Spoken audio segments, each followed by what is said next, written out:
Le thème pour aujourd'hui, le pape est-il franc-maçon? La question, il est vrai, a de quoi surprendre, et particulièrement les catholiques, particulièrement ceux qui sont sincères.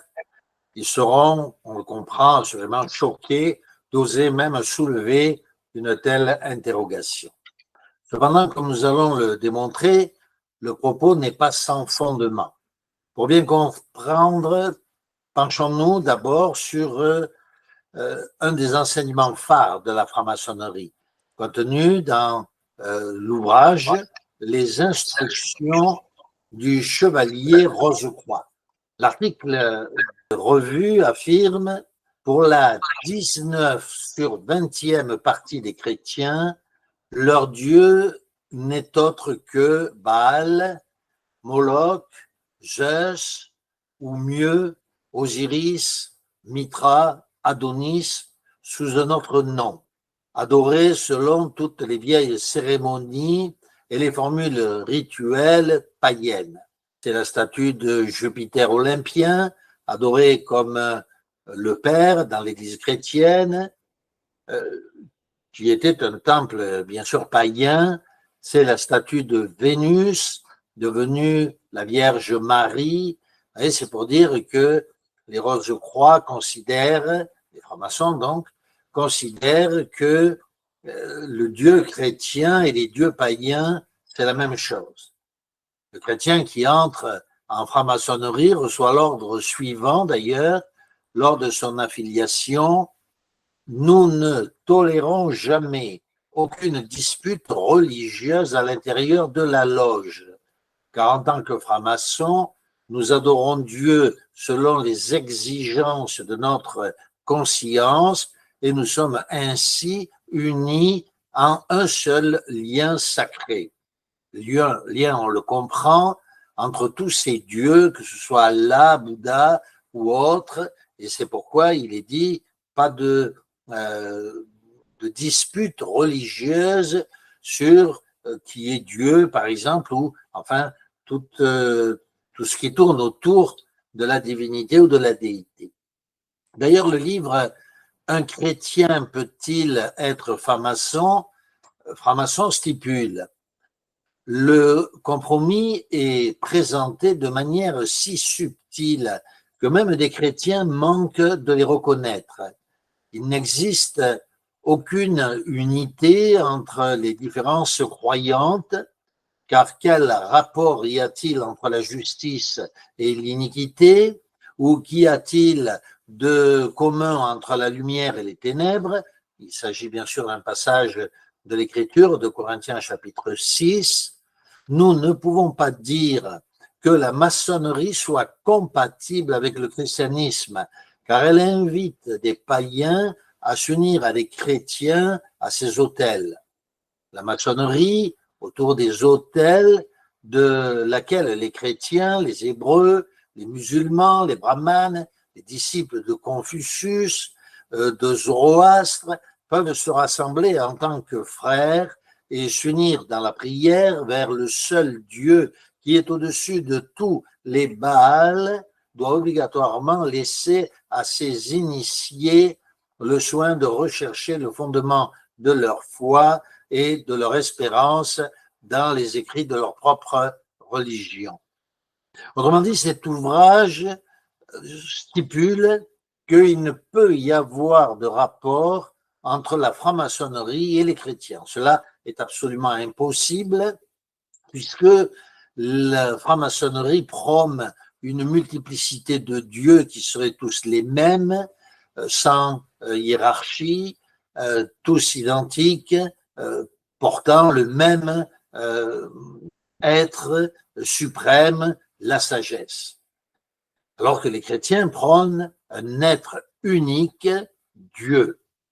Le passage, d'ailleurs, que nous venons de citer continue en disant: il reste inéluctable que le Dieu des musulmans, celui des brahmanes ou des disciples de Confucius, n'est pas le Dieu des chrétiens, le Père de notre Seigneur Jésus-Christ. La fraternité sacrée, universelle, de tous les hommes sur laquelle la maçonnerie insiste est erronée.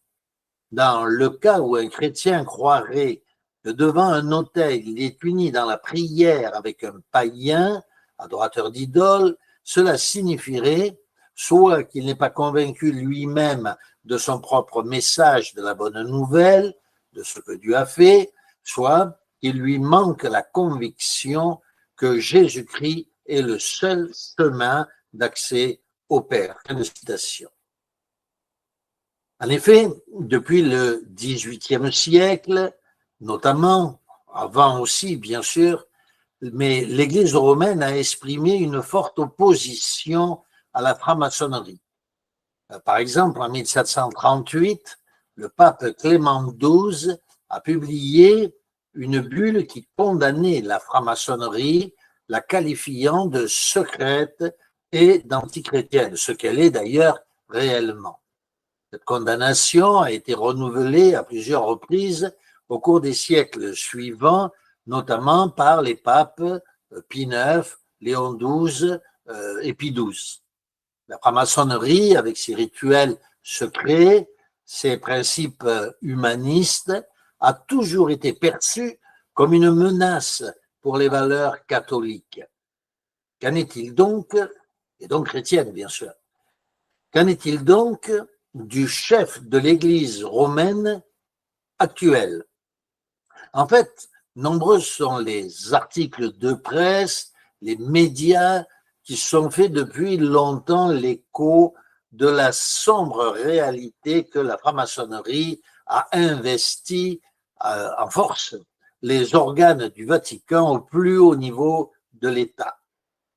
Certains papes, d'ailleurs, s'en sont plaints, ont eu à lutter à un moment donné contre ce fait avant de finalement voir tomber le Vatican dans les rênes de la franc-maçonnerie.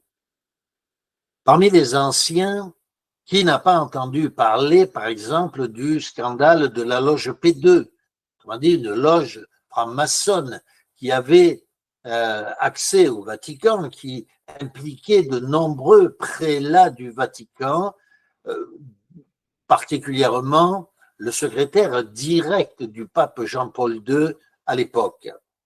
Force est de constater l'immixtion de la franc-maçonnerie et de ses secrets au sein de l'Église vaticane. Se pourrait-il donc que le pape actuel fasse justement l'amalgame du syncrétisme religieux promis par la franc-maçonnerie?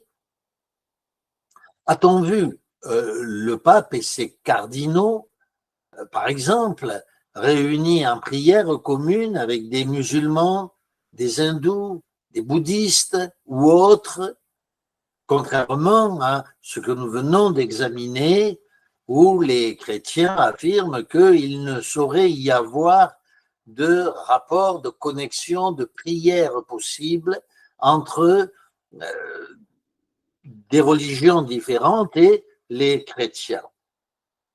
A-t-on entendu, par exemple, des chants à la louange d'Allah dans des églises chrétiennes? Oui, n'est-ce pas? Et sans que cela n'émeuve le pape ou la hiérarchie vaticane. Le pape lui-même ne se fit-il pas le chantre de rapprochement interconfessionnel?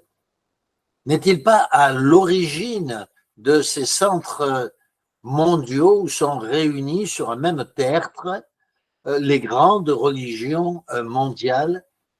Ces centres existent un peu partout dans le monde maintenant et ont été le fait de la politique, entre guillemets, bien entendu, vaticane. Il est triste non seulement de devoir répondre par un oui massif à toutes ces interrogations. Oui, nous avons vu le pape prier avec des bouddhistes, des shintoïstes, des Israélites, des musulmans. On a vu les prières communes célébrées ensemble et vous pourrez consulter sur Internet les photos, les démonstrations de cet état de fait. Oui, il est triste de répondre par un oui massif à ces questions, mais aussi, et plus encore, de constater que le pape lui-même fait ouvertement l'éloge de ce type de rapprochement qui aurait scandalisé au plus haut point ses prédécesseurs, comme nous l'avons lu ou dit précédemment. Je vous encourage donc à vérifier ces points pour bien vérifier que le pape actuel, effectivement, entre dans des réunions de prière inopportunes avec des religions qui n'ont rien à voir avec le christianisme. Nous rappelons ce texte de l'Écriture qui est mentionné par l'Église catholique elle-même. Quelle participation la lumière peut-elle avoir avec les ténèbres? Seule la franc-maçonnerie fait la promotion d'un tel ordre interconfessionnel qui supprime finalement la grandeur de ce Dieu unique et universel au profit de dieux multiples qui n'ont pas plus de valeur les uns que les autres, Allah, Bouddha, Isis, Zeus ou encore d'autres. Le chrétien ne saurait tomber dans un tel piège et chacun devra répondre de cette question. Le pape, donc, est-il franc-maçon? La question est laissée en suspens, mais je suis persuadé que vous connaissez déjà la réponse.